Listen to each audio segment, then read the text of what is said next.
SoFi made a pretty big announcement last week with regards to being the banking partner for the NBA. Now, for some, that might just seem another marketing strategy, partnership, whatever. We've seen that with SoFi Stadium as well. But what's behind all of that? What's behind that strategy? That's what I'm going to discuss in this video. I do want to start off with showing you that SoFi Bank right now sits at place number 75 in the list of the largest US bank institutions, large commercial banks, shall I say.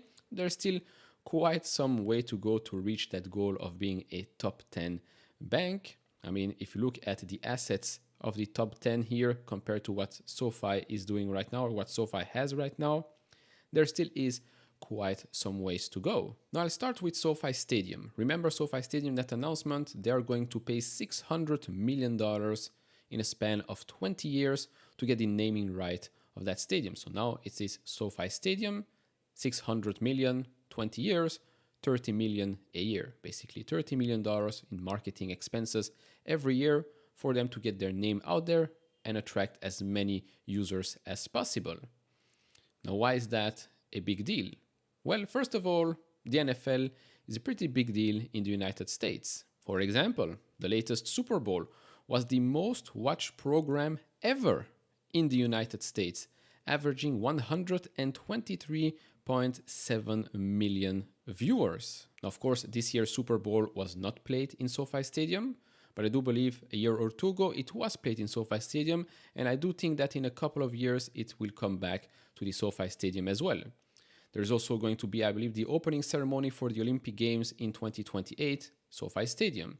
World Cup games in 2026, SoFi Stadium as well. Some Copa America games, SoFi Stadium as well.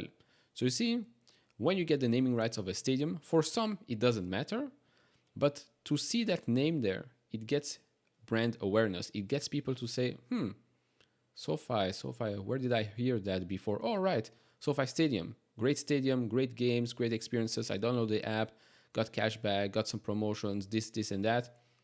Users come in, spend more money inside the ecosystem, and it makes the flywheel go round and round. Now there is more. For those that follow the NFL, there was an NFL game streamed on Peacock as it sees record viewership.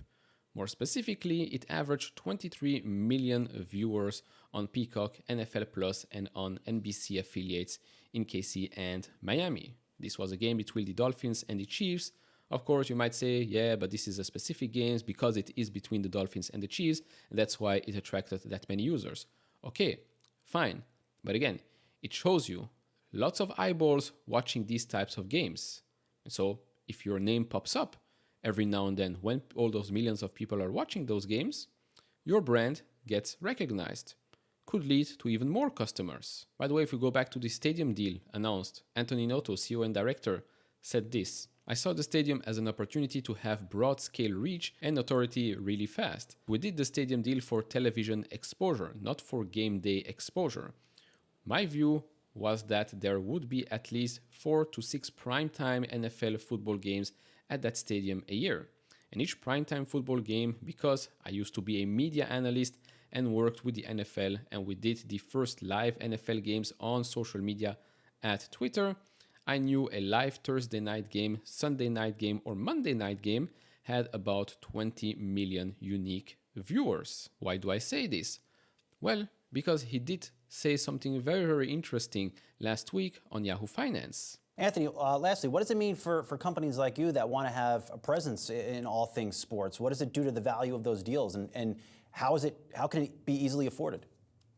The value of those deals only go up. When we did the NFL stadium rights deal with Stan Kroenke and the Los Angeles Rams, as well as the Chargers, we looked at primetime television. Most people don't understand we did that deal for television, for reaching large, unduplicated audiences.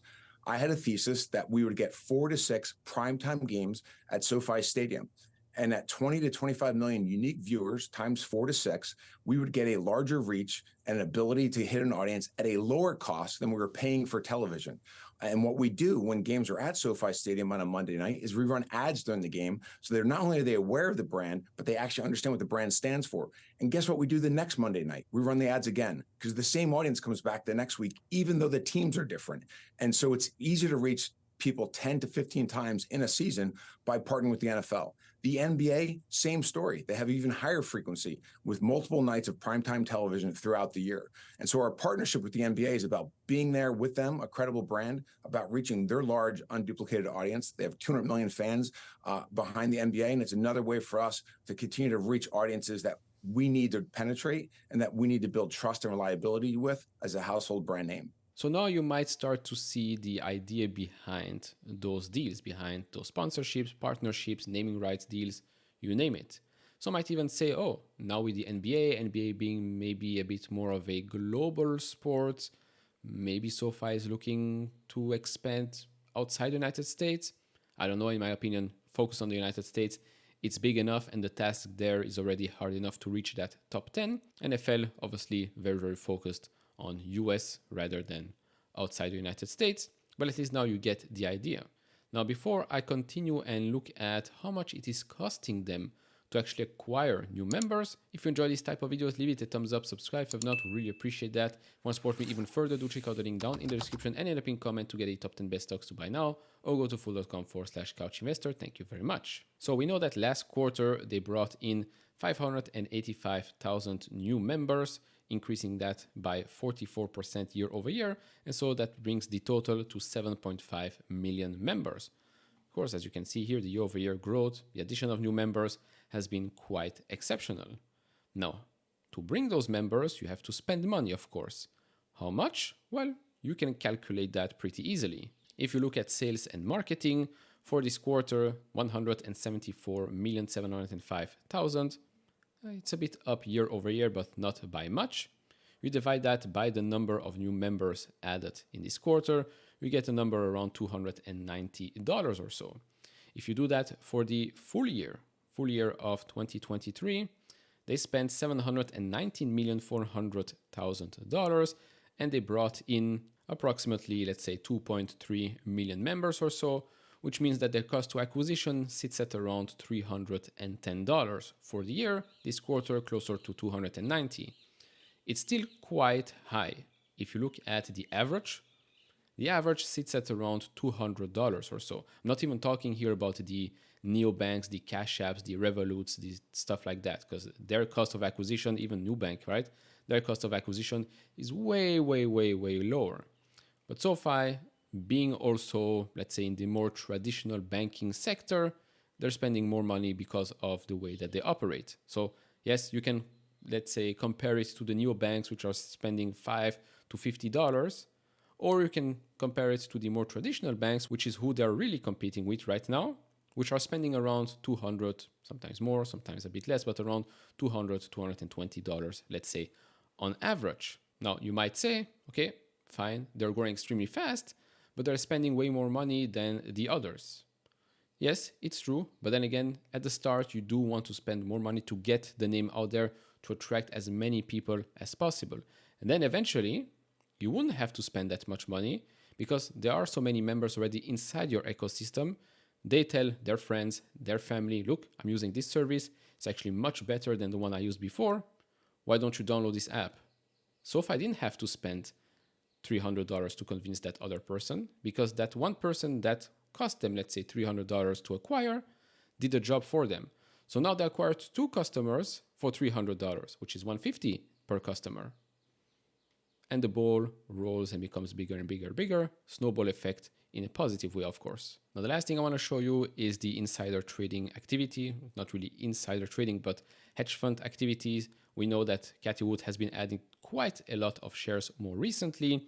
We had here Ken Griffin from Citadel Advisors adding more shares as well. And then you've got new people coming in. So Tudor Investment, you probably know that name, Paul Tudor Jones, very, very big name in the investing community. You have Jim Simmons as well. Again, very, very small percentage of the portfolio, but they are paying attention to what SoFi is doing. So here's the full picture if you want to pause the screen. So to conclude, that's basically the idea behind SoFi Stadium, SoFi banking partner for the NBA. I believe there's also something with regards to golf, but overall, that's the idea behind it. Of course, do share your thoughts down in the comments below. Do you like it? Do you don't? Do you have any extra information you want to share? Let me know down in the comment section below. If you enjoy this type of videos, leave it a thumbs up, subscribe if you have not, and I'll see you all in the next one. Bye-bye.